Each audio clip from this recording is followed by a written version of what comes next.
architect, you should be all set.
Again.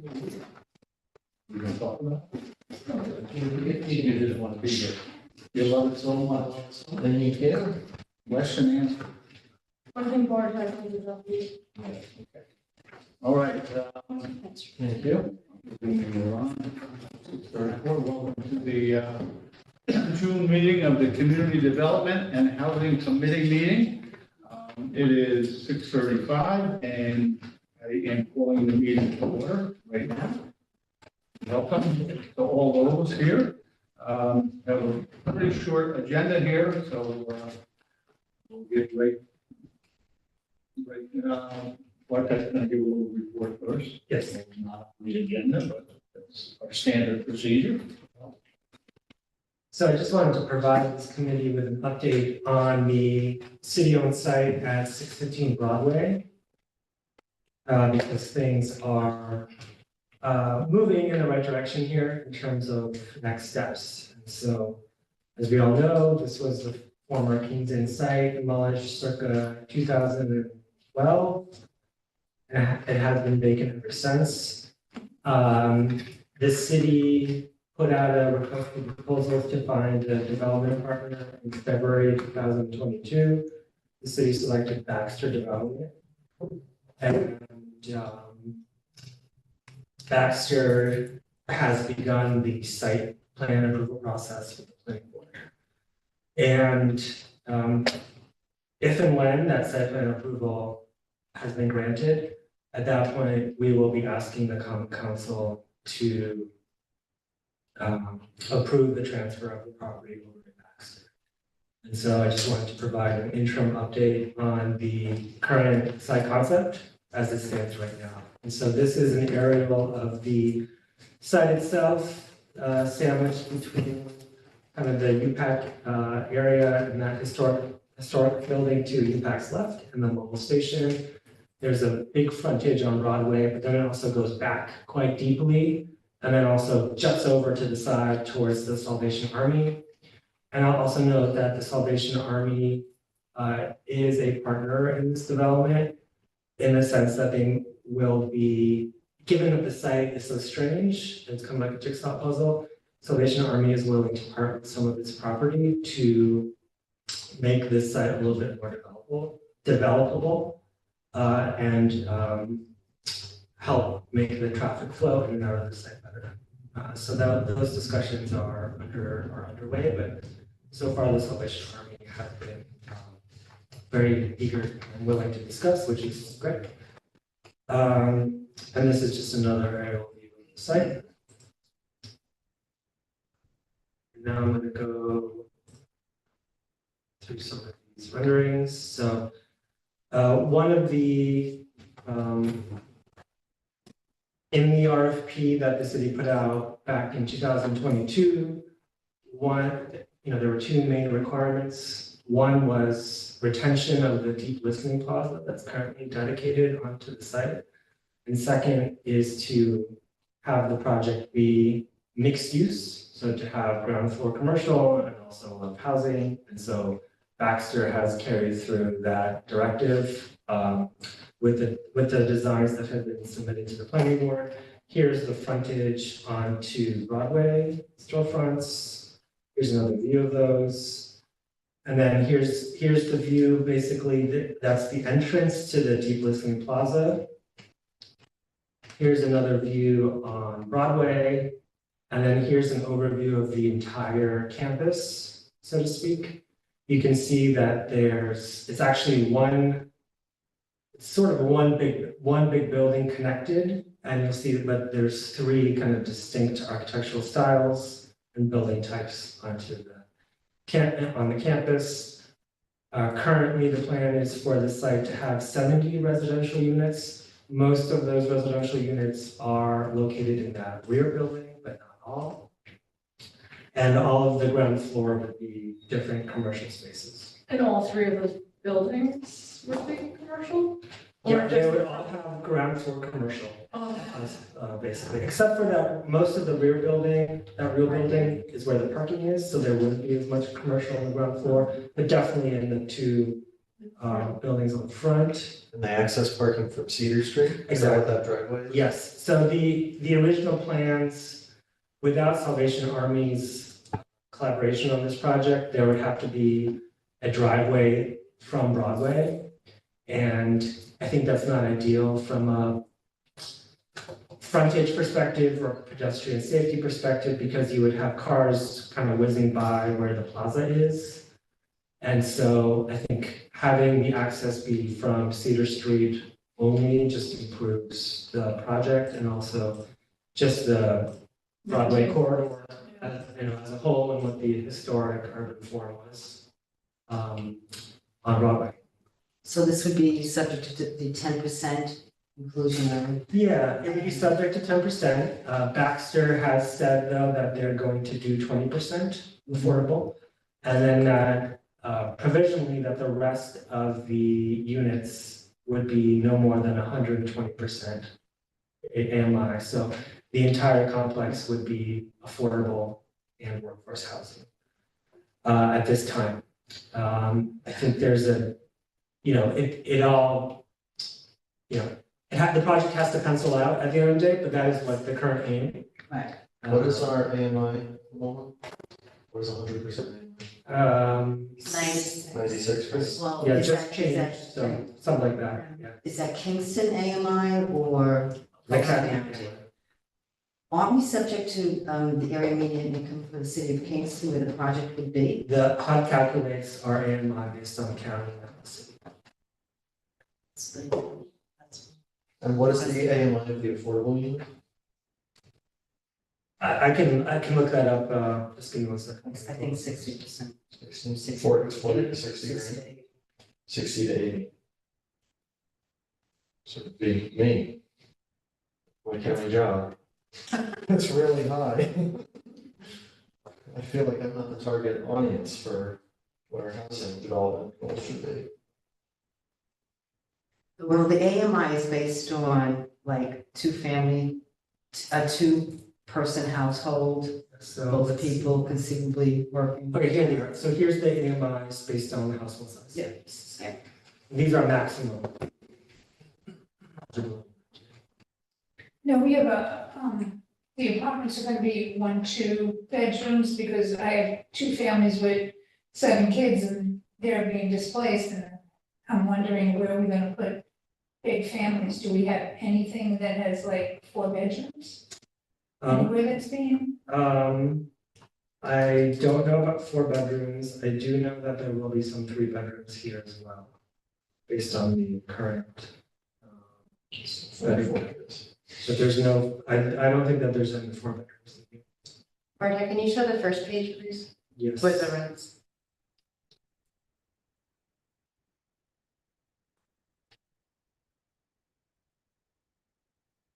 Affordable one-bedroom apartment in the city of Kingston is $1,700. So what are we doing about low income? Why was this chosen to be workforce and affordable versus low income and very low income? Zoning code. Again, we need all types of housing in the city of Kingston. There's not enough subsidy out there to fund just, very low income projects all the time.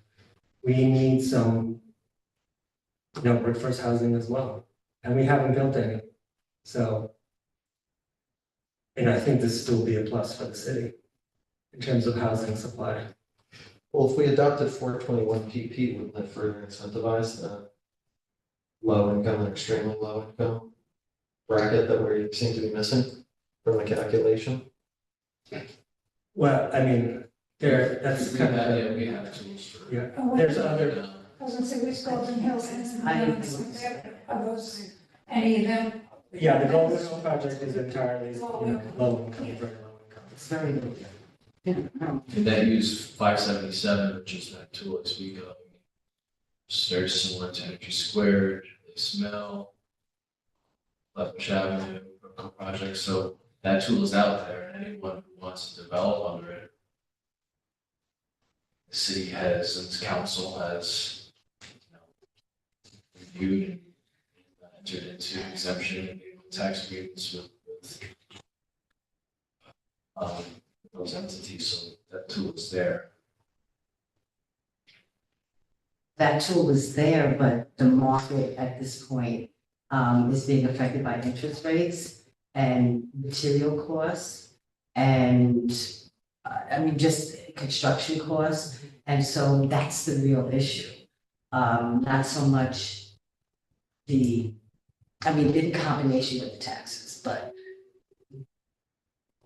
so those tools may be out there, but until those other forces come down or modulated, that's what's not getting the housing that we need, because it's just not happening anywhere.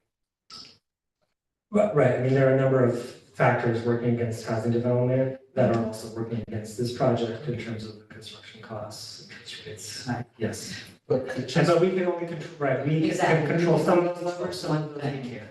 but it just seems a little absurd to be working so hard for a $2,600 one-bedroom apartment. Again, those are Those the are max, Max. those are the max. Sure.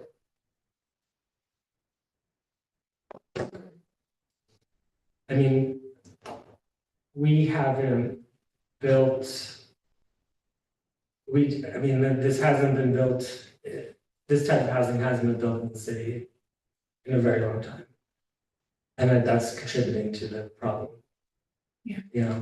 I don't know, it just seems like we're putting a Band-Aid on something that's openly bleeding. I think the 80% price is almost comparable to market rate right now. I think I that paid 120 $1,900 is for over a market one-bedroom rate. apartment. You pay what? I paid $1,900 for a one-bedroom apartment. Just keep in mind, this includes utility costs, so, meaning any utility costs will be subtracted from this number. So, I mean, I should have -15 attached to that, $1,900 if HCR did its job, so it would probably be comparable to that. With electricity and everything, you should apply. It'll be cheap. But I work for the county, like, I feel like I have a stable income, all this stuff, and I make a lot more than most people, know and associate with and circle with, or our constituents reach out to us. They're usually making a lot less than that, focus on housing, and for them to see that we're so gung ho about a $2,600 apartment for somebody who gets a salary of a deputy county executive. Well, at that level, you can really afford to buy something. Yeah. That's a mortgage payment. And so the argument when we met was that we're looking to diversify the housing stock here such, because there hasn't been a lot of, market rate housing to go in, understood. But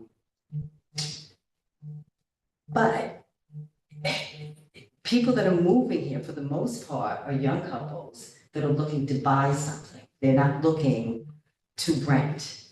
And basically what we're offering them is the opportunity to give away their money every month as opposed to building equity in a home. We're a majority renter city, right? Not everyone, not homeownership isn't right for everyone. Yeah, for, And also, even if everyone wanted to be a homeowner, there aren't enough homes in the city of Kingston to support that.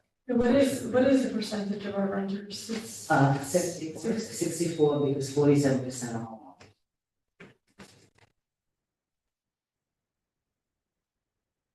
So is this gonna even out from the low income to workforce income? I mean, there's not enough jobs to pay that kind of money here in Kingston, but if the affordable housing includes both of them. Am I correct? Sorry, can you repeat? Affordable housing comes under low income and workforce, right? So the affordable is the maximum 80% AMI, so those are numbers that you see on the So left. that's So those are the- different. Right, they Yeah, could go lower. they could go lower, absolutely. And then the workforce is anything between 80 and 120% AMI. So anything between the left and the right columns. So Baxter makes up those. So these are numbers that are published annually by HUD. And so they would have to follow those annual numbers. Which he probably would end up bringing it down because there's a man on Green Street that cannot rent his rooms because people can't pay the money for them. And he has like 5 rooms available, but wants all kinds of money for it. So he would end up having to bring it down. So, 421 PP would bridge between affordable and workforce because it does allow the developer to include 100% of the units marked between 80%, well, 30% actually goes down to 30%, swings to 80%, and it's allowed to go to 120. So it's sort of like an all-inclusive 421 PP. Would it make sense, because I know this is just an update, and there's nothing we're doing right now, and that they are meeting with the planning board, is that what you said in the process? And so they're gonna go through that before it comes to the council for us to transfer, would it make sense maybe to see if they would be willing to come to speak to this committee? And maybe if we have any questions, sooner versus going through the whole planning process, would people feel more comfortable with that? I mean, may still not be thrilled with it, or maybe that they could consider our concerns and. In terms of the rental, like, we all want to see those numbers lower. I'm certainly not arguing against that, right? We all want rents to be lower. But until there's a subsidy that Baxter has that allows the project to happen while also keeping those numbers lower, all they can do is try, right? And so, and they are trying, right? And so they are trying to make the numbers work. And so we can certainly invite that to the future. And have there been any considerations to anything that the city of Kingston can do to help them subsidize? If this is the path that the council wants to go or makes those numbers lower? What about the county fund? Are we able to? Yeah, the county fund has a limit of, I think it's $400,000 to $500,000. And so it's not enough to make a big difference for a project of this scale, which is like a 30.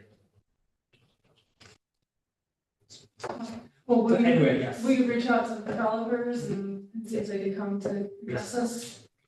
I've actually worked with Baxter, they're out of Poughkeepsie. Yes, that's right. And they do affordable housing, I mean, they know how this works, they Lit and Slick, and they get subsidized from the state in any number of ways. And they also work with, affordable housing lenders and insurers. And so they know how to take advantage of, whatever is out there. And the only reason that they would not take advantage of the lower income is because that's what makes it not work. The 30%, up from 30 to 50% is what makes it not work. So I don't know that there's anything that we could say that would mitigate that. No, I mean, they're great partners and they're very experienced in raising money for these types of projects. And so I think they could probably explain kind of their perspective on this project and how they're trying to, reduce the financing gap for a project of this size. We They, definitely need it, though, we definitely need it. I agree. And so far they, right, have said that they can make the numbers work, but 20% 80% AMI and the rest remainder 100% AMI. Is this a tax credit project? It's not. I think that's the difference, right? This is the one. It's not a tax credit project.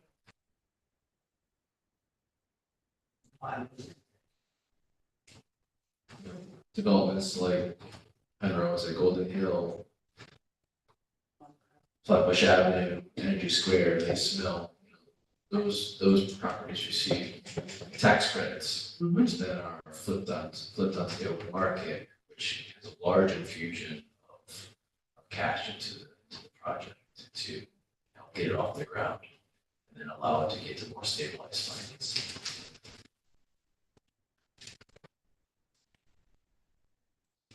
That process is very competitive and lengthy and complicated. Right, and as you know, yeah, and there's not enough to go around. And so not every project can be projects. Right, but they will compete. I'm sorry, In all likelihood, they will compete. State, and federal tax surplus. they're not currently. They're not planning on that. This Because they only have 20%. That's right. Okay. Keep in mind that, we have other criteria here that makes the project more expensive, if you will, or other benefits, one of which is this plaza, which is going to be a public plaza, for instance, and that was a requirement in the original RFP.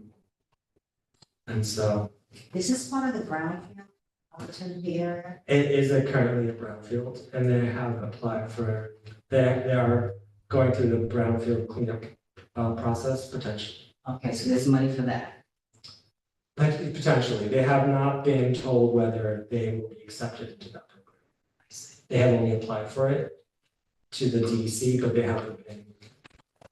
They've been told they have a completed application. Yes. Any further questions on this? So the public space, Mhm. is that going to like be gated at night, or is that just gonna be open, people like? Yeah, I think that stay that's. public? That's something that will be ironed out via the site plan approval process. My sense is that the planning board will require a kind of management plan for this plaza for how to keep it publicly accessible while also, keeping in mind any security or other management concerns. You could just let me know when you hear back. How far away are we in the process? Yeah, so they just started the site plan approval process, and so it'll probably be a few months for that.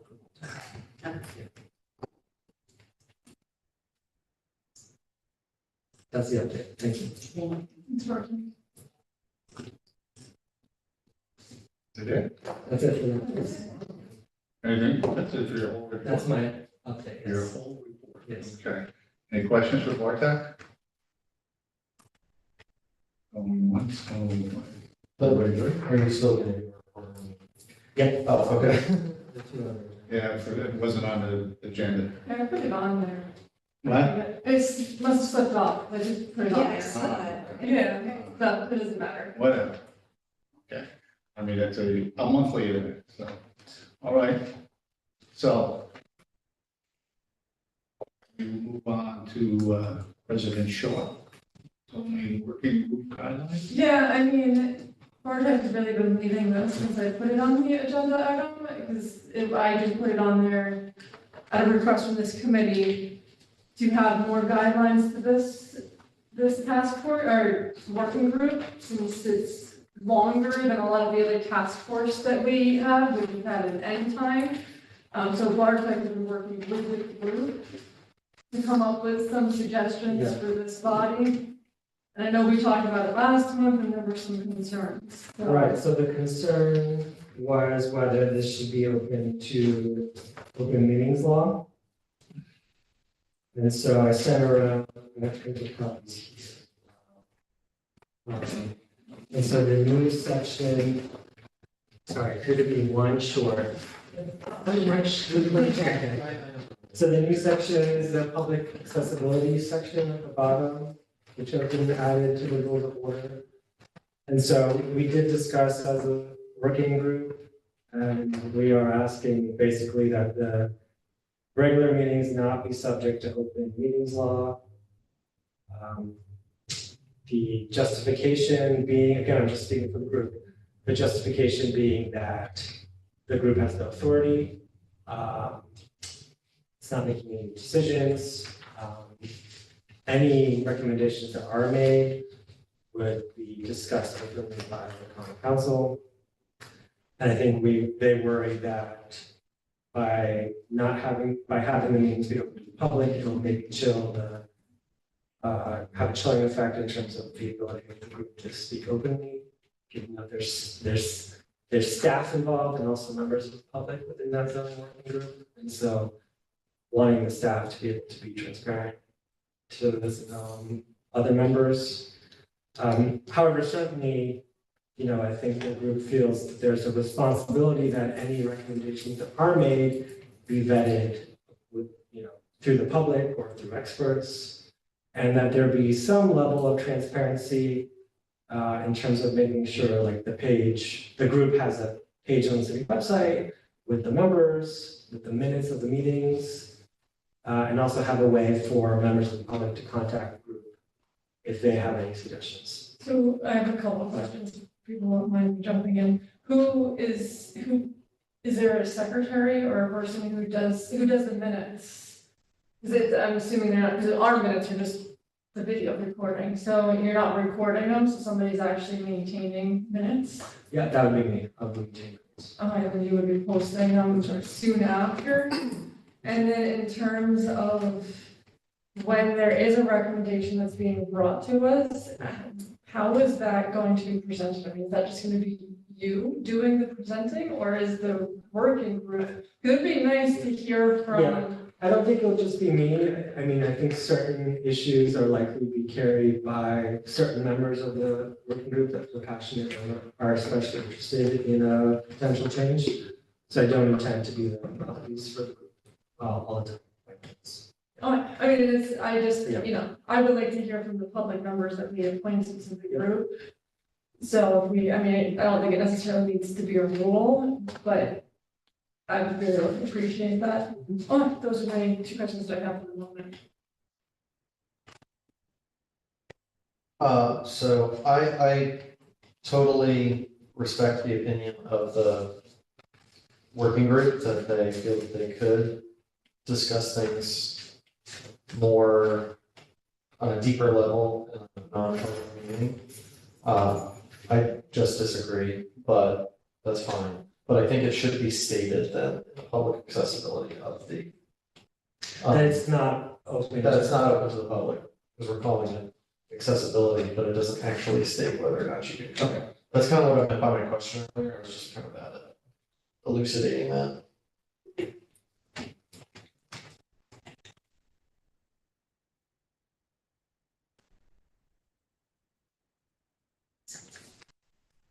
I'll make that change. And this is also something that we could come back and amend too. If, it's the first time that they come to recommendations and we, we're concerned about the process. I think that we come back. And I'm sorry. No, that was it. And are their decisions votes or consensus? Did we talk about this last time? So it would be votes, Votes. yes. And who are the voting members? Is it include staff or is it just the public members who are voting? So there's 4 public members and 2 staff members that are voting members. Okay, So the staff members are myself and Sue Cahill. okay. But still majority public. Okay. So that's 6, Yes. and so what do you do about a split?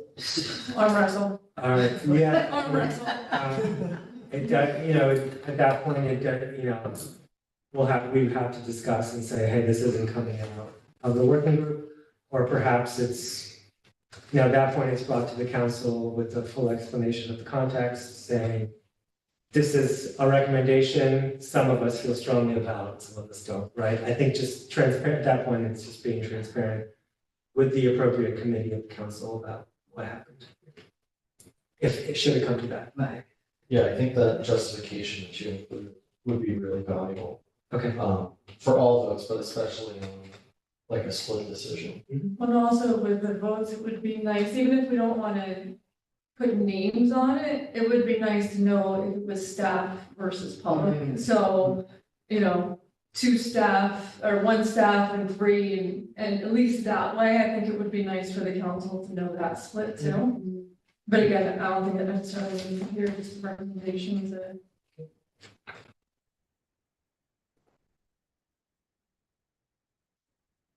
And these meetings are always during business hours because the staff's available. Yeah, I mean, if the members of the public have been gracious and have been able to Make it work. make it work at this time. Also, I would like to have a council liaison on this. That'd be great. Who wants more work? I would love to if it was after work hours. Oh, I can't do during work hours. looks like me. All right, I'll be in touch with that, but that doesn't need to be here, but I think that would be an important piece, and I think we've talked about it in the past, so. I should write that down, otherwise I'll forget. Really, I forgot. I think we're good. You want to, do you have a committee report for this? Yes. No, I haven't. Oh, you got one? Okay. Mine's handwritten, so this will go a little better. Okay. So, committee report reads, resolution of the Common Council of the City of Kingston adopting rules of order for the zoning working. Motion. Second. Michelle? Second, by That's my thought. Mike. Any discussion? Anything further? Just want to say thank you to Bartek for leading us. and all of the work he does. Set this up, good job. Okay, call for a vote, all in favor? Aye. Aye. Anyone opposed?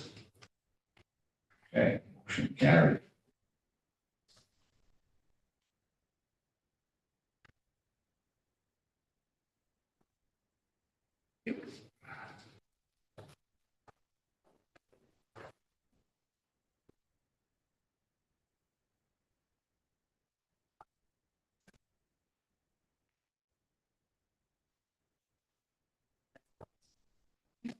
Yeah. Okay, right, back.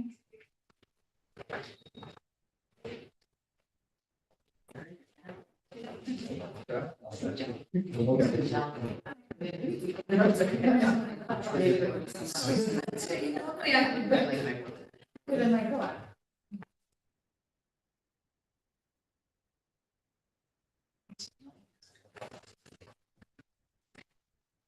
This way. Yeah. Okay, we are already down to our final item on the agenda for tonight.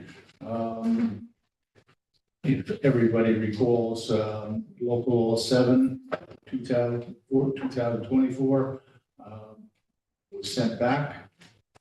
We decided not to vote on it, fine tune it a little bit more last month and put it over for this month. And it is now this month, so, let me see, I wrote it because people signed, they kind of signed it last month and didn't need it, so. The committee report reads, resolution to adopt the 421-P property tax exemption for the creation of the new eligible housing units as attached. A motion, No, we have to, we send it back to work on, but we send it back to you. Yeah, Discussion. yeah, motion to Yeah, discuss. okay, yeah, motion. Second. But I think there is discussion. Okay. Any other discussion on it before we go? Oh, can I just start with an update, I guess, so as a reminder of what we're talking about, 421P, newly passed in the state budget, applies to any new housing structure with 10 or more units, in which 20% of those units are between 60 to 80% AMI. I worked with Dan. I think it would be helpful to see what that means in terms of numbers, right? Because there's a 25-year tax exemption period that applies for 421P. And so I think it's helpful to understand what that actually means in terms of the taxes that the city is gaining, but maybe potentially losing with this. Should we start with the 50-year or the? Yeah, I mean,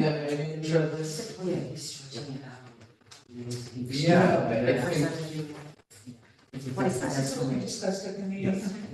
I think being able to understand, what the value of the exemption may be, one, to the community at large, right? We're just having a discussion about housing, and I don't think we really talked about supply and demand, right? I think at all, not at any cost, but at what cost is the city looking to infuse units into the marketplace to help its current constituents? I think the conversation that we did have was talking about, just like we just had, cost of rents, right? And people were being displaced. Well, one of the major reasons is the marketplace doesn't have enough units. So, I think some of the concerns were this is some sort of giveaway.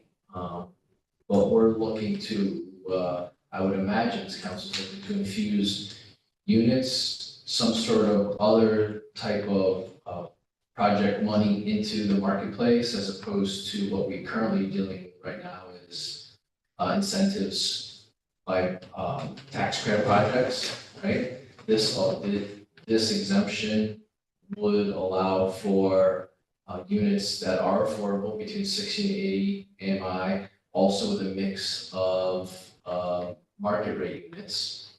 And we're looking to see if we can have these units into the marketplace for at least, let's say, it's called 50 years. It's kind of maybe a lifespan of a commercial housing complex. In theory, usually it lasts a lot longer, but if you take a 50-year benchmark, compared to what market taxes, property taxes may be, compared to what this exemption may yield, it's about 80%, 80+%. So the discount is around less than 20% over that 50-year period.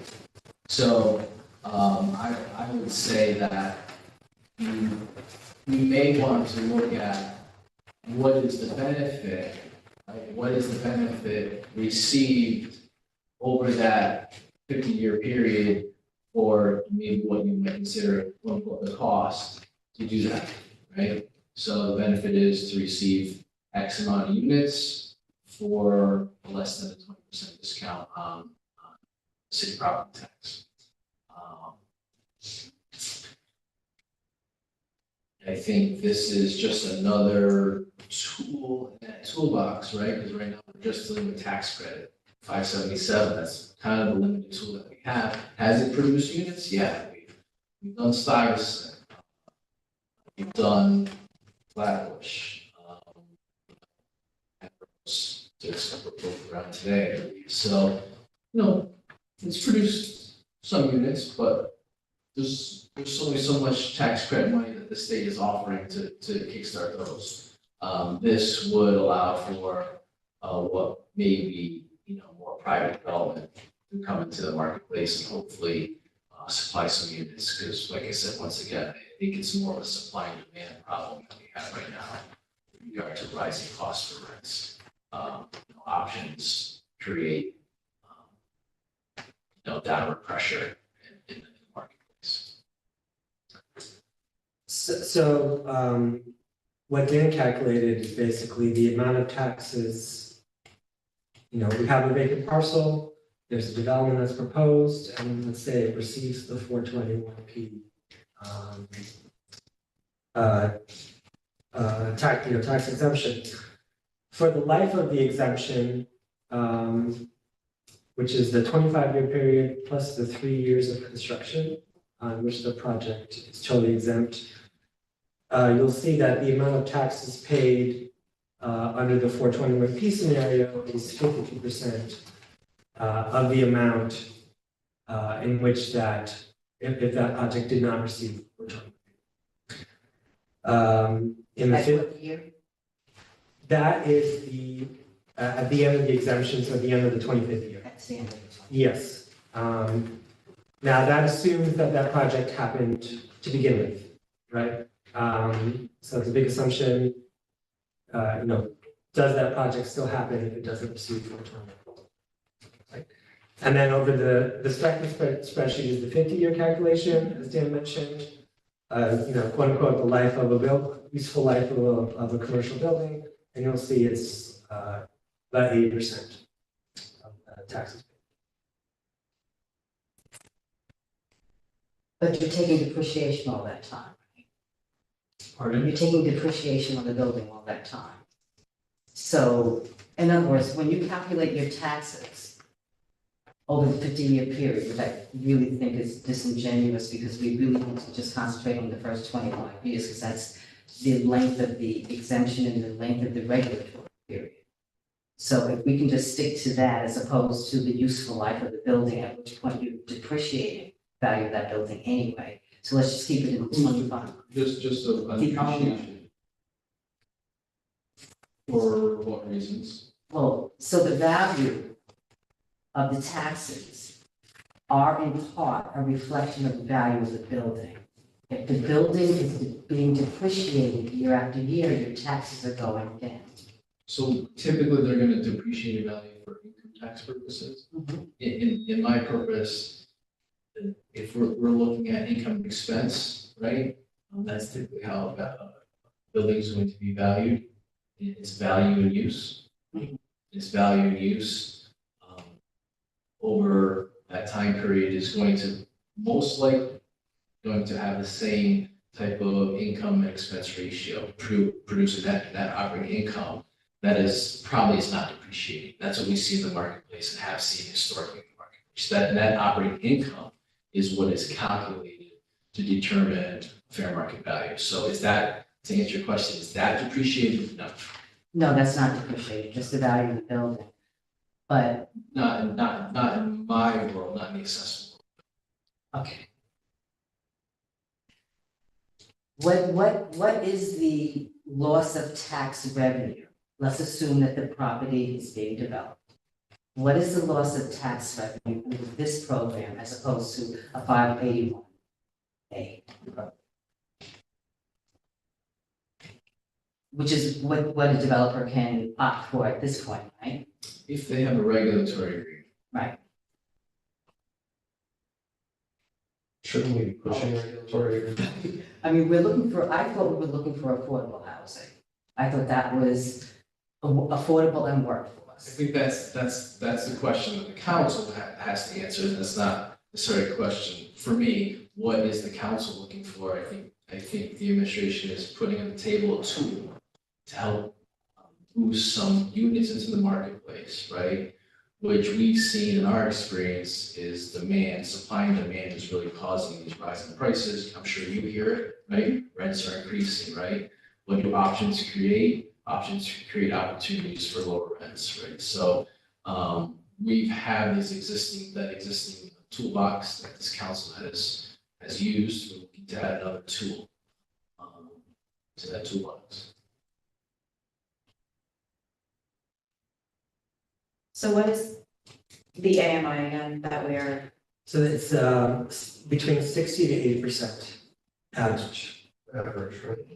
Yes. So we could have somebody who is extremely low income, as long as we make up for it on the other. Exactly, yes. So these are, let's just say that this, taking the Baxter project as an example, if this council opted into 421P, and so did the school district, and so did the county, right? The 421P could help to make the project actually pencil out, so that they would opt into it as well. And so those 80%, the AMIs that I presented earlier would be different. So a tool like this, and you're just having that prior conversation, hey, why are these AMAs so high? A tool like this may Right, no, I know. incentivize someone to potentially do that a portion of their units. I can see everybody. I can see every project that's presently on the books for development right now, waiting until this law passes. Because they get not to pay taxes, 100% exemption for the first 3 years, and then they start off at 96% and work their way down.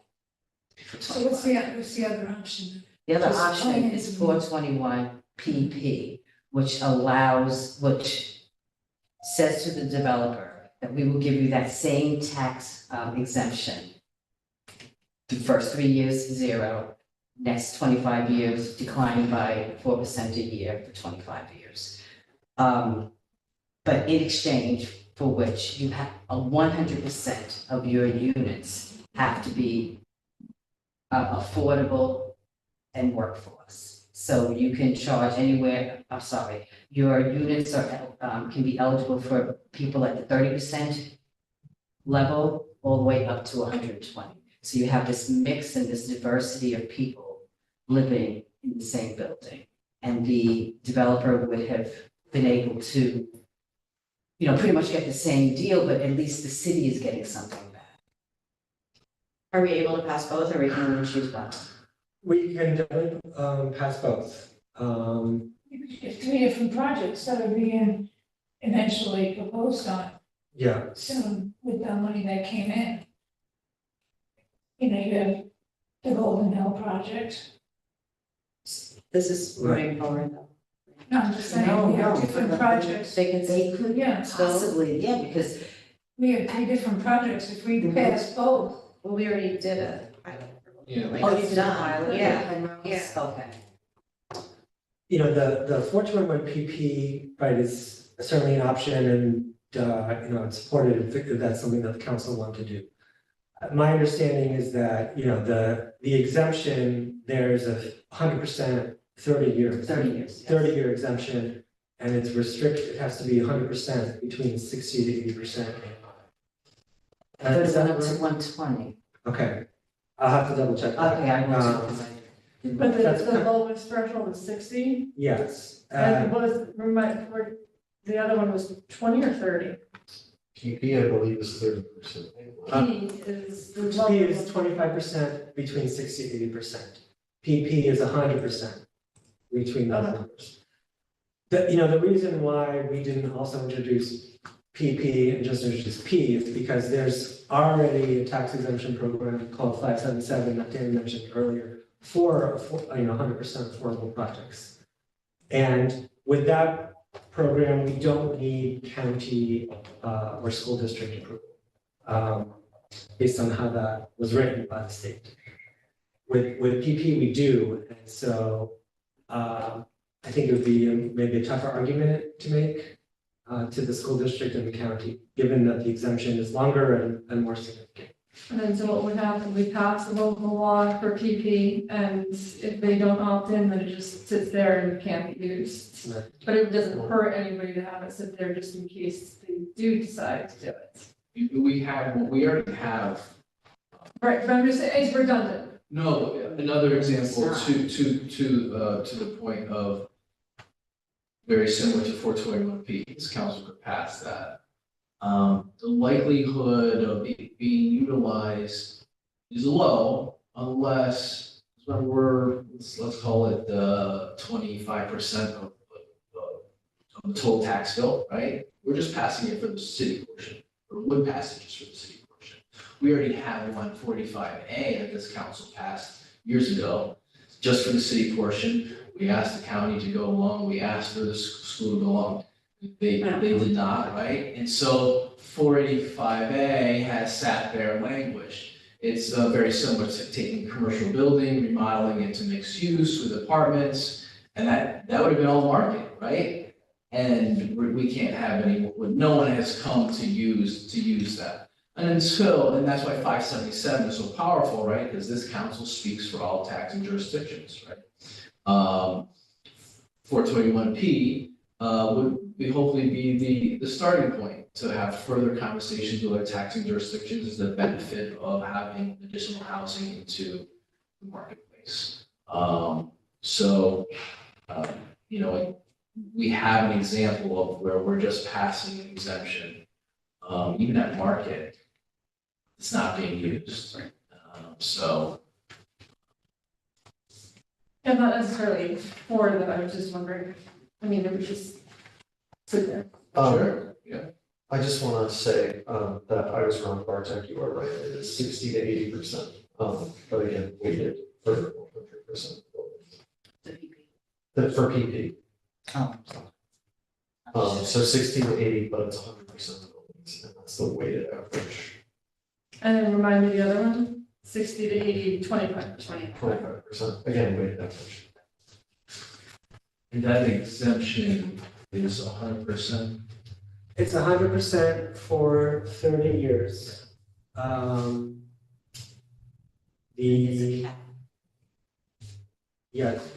However,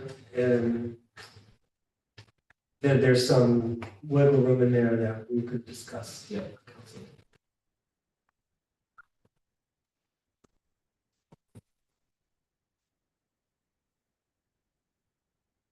To me, PP seems like the stronger deal, you're getting the exemption for longer. You're, like we just saw, 60% AMI is still, 60 to 80% AMI is still a substantial amount of rent that you're charging people. It seems like it would address more of the concerns. I support opting into both of these, just to be clear, I don't think either of them hurt us. Would that be okay with, Yeah, I think the question is, again, for both of these, for both P and PP to be worthwhile, we need to get the school district and county on board. And will that be easy? I don't think so, No. but we're I- going to try, and I think it's worth trying. I want to just Right, bring but- something yeah. up though, like with the P, we could potentially be at 60%, right? With it averaging out, but what's gonna happen when it's 60 to 80, 100%? Well, you And, could still have, if it's a 10-unit building, you could still have, you still have protection there? yeah. you Yeah, but it still could have go restricted income. Up to 80.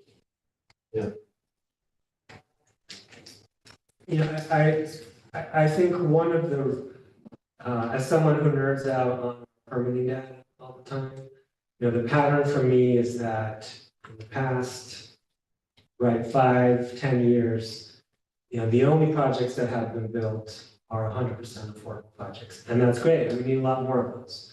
For me, what's interesting about the 421P is for the first time, there's a tool to encourage those mixed income projects that we haven't seen in a long time in the city. So that's what makes it particularly interesting. And you have the at least the 25% requirement between 60 to 80% AMI. And I think that also opens up the door for some creativity on the part of the project developer to introduce other types of, interesting financing tools or to get that project to happen, while encouraging a mix of incomes within the particular housing project. Doing in town, it's gonna be a mixed-use building, which is very much needed where we are, Yes. Mixed use and mixed you know, income. and that's what's really attractive, what for.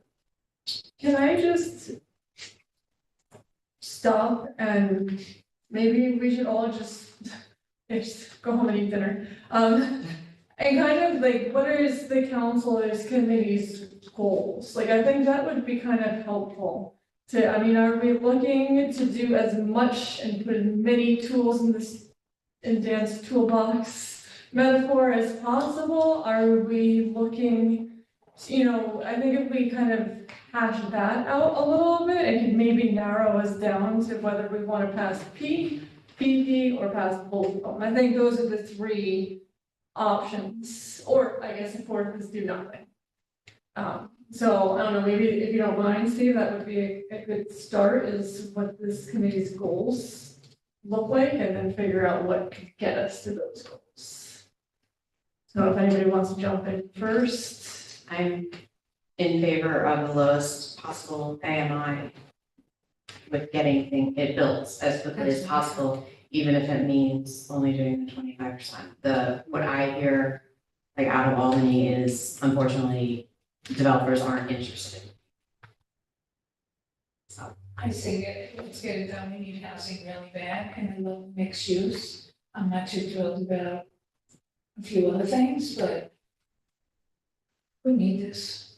Well, these can also be, if we could always pass both and see if one is being used over the other, or one is being used in a way that we don't think is bringing the solutions that we want. We could always pull back. The longer we wait, the longer we keep waiting and putting things off, the longer the housing situation keeps getting. But let's not forget, this is a 25-year commitment. Yeah. So I think it requires like due deliberation. This is tax money. This is pretty much the only lever that the So city we've has. had to jump on it because we went to that meeting, so I feel Right. like, yeah, I Right. feel like we had a little. And, That's and I could see constituents, they've already said, like, well, who's gonna pay for, the additional firemen, the additional teachers, the additional, sanitation workers, if these folks are not paying taxes, well, not these folks, but this particular unit is not paying taxes. Now, one of the things that we had discussed, would there be a municipal impact fee or a recreation fee? And I think you answered affirmatively to both of those. Right, so right now, project over 4 units has to pay a recreation fee. Right, I believe that's 3,000 per unit, so one time. One time, right. And the municipal impact fee, We do not have a municipal impact fee other than the rent. other than How many units is that Broadway, one for an example? that, 70. Can we make that free So how many units, an impact? if it was 20%, 25% of the. That's a great discussion. I think This council did a community impact fee with Penrose, and that's a long-term annual impact fee directly to the city. So under 577, this council has that tool to negotiate with a developer who comes in and is asking for 577 full exemption. This council negotiated a pilot, and they also negotiated a direct community impact fee right to the city. So other than that, I don't think we have a direct tool in our zoning code that calls for besides the fee. And one other thing, we have heard from affordable developers, right, who are looking to be able to do mixed use, right? And right now, they can't, right? Because they're dependent on tax credits from New York State, right? There are not many options for them to do, or support for them to do, mixed income developments. So then we have heard from them to say, hey, you know, what are some ideas? Budget passed. And they were also voicing those concerns to Albany, and Albany did respond in some way. 421B, 421PP, right? So it's not just, you know, the evil, bad private developer. We're also hearing these concerns from historically affordable developers as well. How can they help get more units into the marketplace? Well, when costs are rising all over the place, especially construction costs, they're looking to offset some of these expenses with other rents. And the beneficiary of that could be the city, right? But by adding units, adding affordable units and adding market rate units, both heavily needed. And I think, you know, if you look at any of the sheets, either the sheets that we put together, you know, the poor option is on the right-hand side, far right corner. Is if these existing properties continue to languish, it's a penalty in cost to existing property tax owners, because the more assessed value put onto that assessment roll, and if the budget stays the same, it's less tax responsibility for existing property. So just kind of a different way to look at it. Yeah, because I think in terms of going back to values, housing to me, and I think most of the council, not all the council, housing is a priority to get housing, specifically affordable housing. And any tool, even if it is an incentive, and even if there is, you know, a sacrifice that we have to make that happen. I personally think, talking to constituents, that it would be worth making that sacrifice to make sure that we have housing. So I would definitely be in favor of the 421P, especially after Michelle said, if developers aren't digging the PP, then that's not gonna go over. And, you know, I wouldn't be opposed to passing that too. But I want to see something more practical. Which would be the thing. Or not more practical, but more, have a little bit more hope that some housing would come with that. We have been discussing this for several years. I mean, this is not a new problem. Housing is certainly not new. Through several councils, none of you were even here when we first started talking about ways to incentivize bringing in some people to invest in affordable housing here. You know, as Dan likes to say, it's a toolbox here. This is a tool. I think it's a pretty good idea to attract some developers here for affordable housing units. I mean, I think this is good. We can always add things later.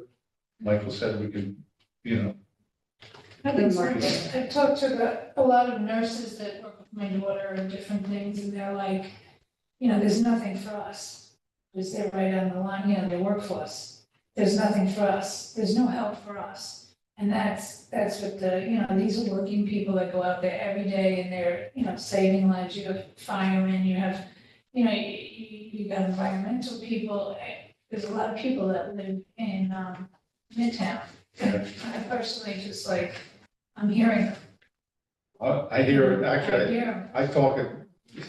Yeah, We're at the point in our lives, and a lot of my friends, and Yeah. there's a lot of people our age now thinking about selling their houses, but where do we go? there's no Our place. conversation goes along just fine until we say, and where are we gonna go? There's no city. There is no place to go. So we really have to bring in housing across the board. Yeah, and all that was, I just heard something the other day that the median house price here, like in Ulster County, has gone up $150,000 in the last year. I mean, it's just going, like, there's no end in sight to what is happening here. Well, a lot of that was driven by COVID. And we are seeing some modulation of housing prices now. But, I agree, if you create more supply, then that's, likely going to drive down demand. I guess my issue has always been that, every time I go to one of these closings, and I've been to so many of them, the first thing that the developer says, with the bankers and all of the housing folks, it's like, we are adding to the tax base. And every mayor and every public servant, that's what they tell, we're adding to the tax base. When you create this housing, Habitat for Humanity, when Rubco, Lace Mill, the Kirkland, the Pettit House, the Birches, all the projects that I've ever worked on, everybody's so proud because they are adding to the tax base. And with this, and because that's how important it is, but with this, we're giving that away, and I just don't know if it really is going to incentivize anyone to come here. I mean, it's not why they're not building housing, the taxes necessarily. It's in combination, but it's in combination with materials, interest, everything I just laid out before. So I would be in favor of both, because I also think that if, in fact, we are willing to give that chip away, then at least let's get some housing that can serve the people that are here and that are likely to move here. I want to bring And do they- people out of. Do they pay for Shelters, too. the mix, do they pay for the mixed use? The mixed use is nothing but profit. Affordable. The bottom part of it is all Oh, like the the commercial? so That they doesn't don't need to get be used. paying Yeah. the square Yeah, foot. so commercial, so if a project includes, like, let's say ground for commercial and residential on top, they're still paying the taxes as they would on the commercial part. The exemption is only for the residential. Yes. And for the exemption process, this is, I guess, my own ignorance of it. Let's say when they want to come, does 421 P automatically granted, or is that through the planning board, is that through That's a your certification? For us, if the city or school or whoever opted in, it would then be by right if they meet the criteria, just like if your neighbor came in and applied for, let's say, veterans exceptions, there's certain things we're gonna be looking for, certain standards.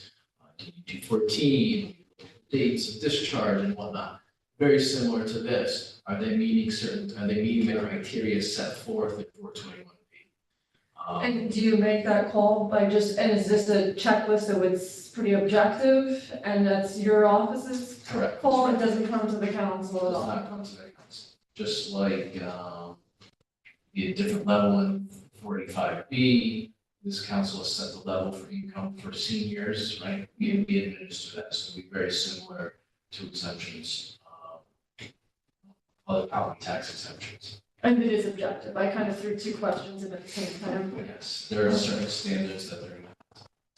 I would assume we're going to, it's not just, hey, check the box, there's gonna have to be backup, just like anyone else who comes in and says, well, I'm 65, but unless I have limited income, give me the exemption. No, you need your application, you need your income tax return, certain formulas we calculate. So this would be of that same type of exemption.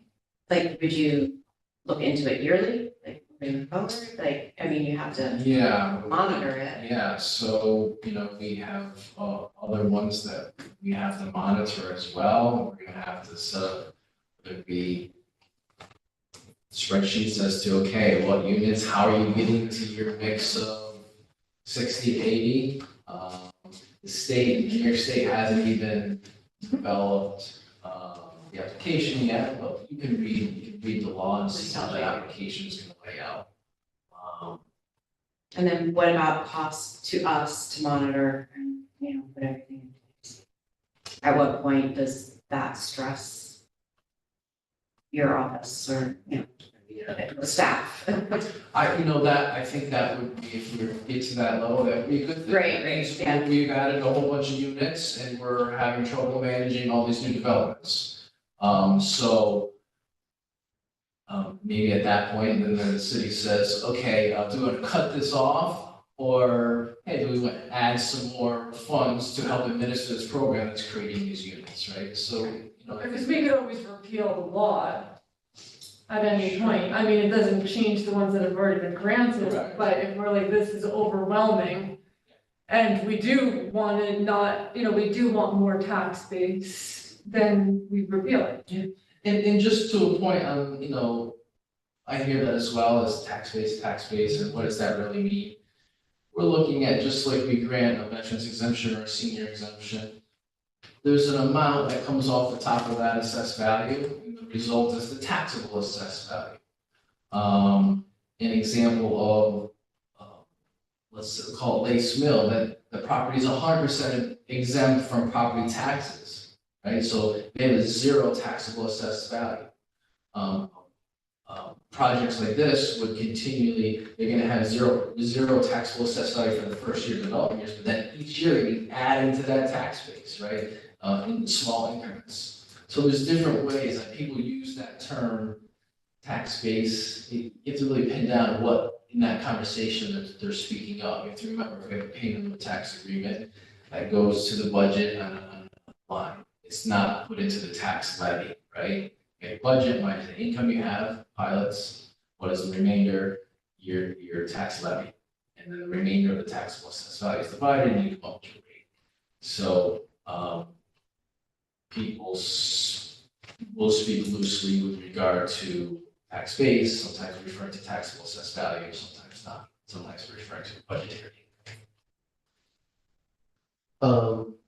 So regarding monitoring and enforcement, would that, when a developer applies for this and is successful, and they have their units that are designated, they're 25% designated affordable, do they have to tell you or the city that my 20% AMI tenant moved out, and now my weighted average is this? And how many days you have to correct it? Right, well, we do have very clear guidelines for the zoning requirement already for that 10% affordable requirement. And so, there's annual monitoring that's required to ensure that everyone is in compliance with that. And so that same system would be applied here to ensure that they're meeting that 60 to 80% AMI weighted average. Whether that's like a real time, like you have to let us know real time, or whether it's like, every year by December 31st, you have to let us know your AMI breakdown and how that kind of maps onto your property. That would be just kind of decided, what makes sense. Typically, in my world of evaluation and exemption, it's typically on an annual basis, right? So we get a report from calendar year to calendar year. And if you have X amount of units, right, and you have 12 months, you're gonna be able to populate each month what was received at what percent. And I think if we can provide that developer with that tool to assist them to do that, then yeah. Okay, thank you. So it sounds like the developer will be responsible for annual recertifications, even though their leases may be for 2 years or 3 years. So that's gotta be like an additional task for the developer. As part of the compliance check, right, yes, they would have. And so the developer would have to ask their tenant to give them this income information? Because they're, occupying one of these affordable units. To do the same thing with that with Yasmin Towers and Yeah. Right, that's They're all- typical. But it's set up, Yeah. You've got 75% of your units is market rate, you're not really set up to administer. but he's not. Correct. But he's, She. Right. Sorry, the person. They. Yeah, the faceless LLC.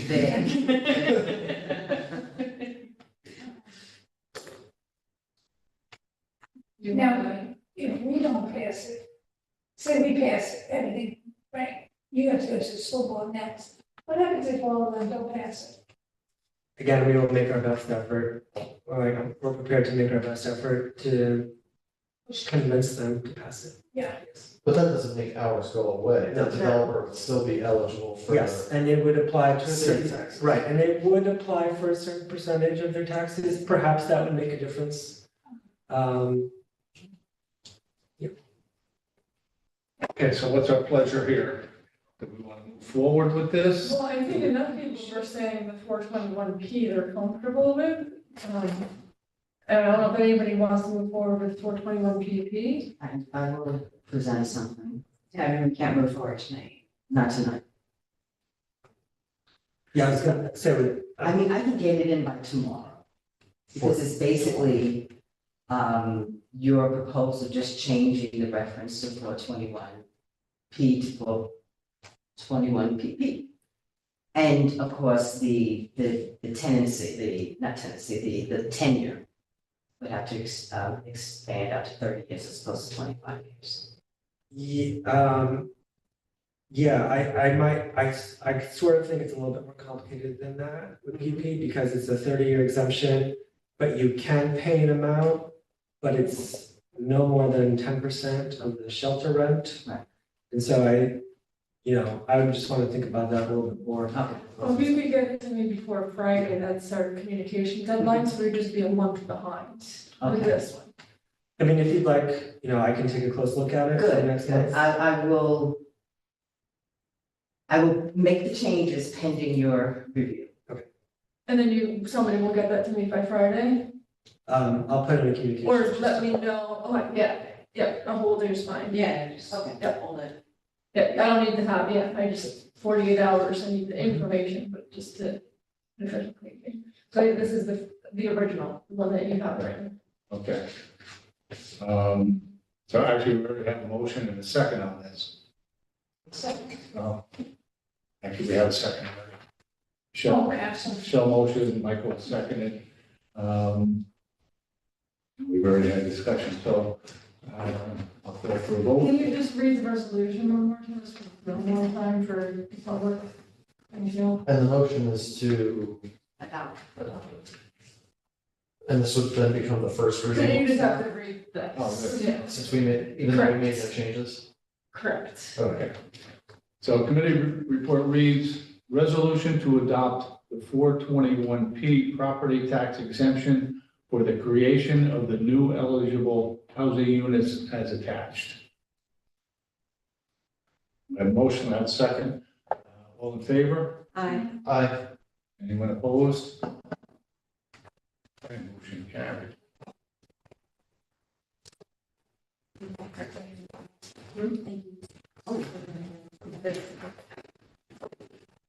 It's right, thanks for doing all that work. Yeah. Well, I mean, I spoke with Bartek and I spoke with Dan, and they made some very good points, and I did a little research.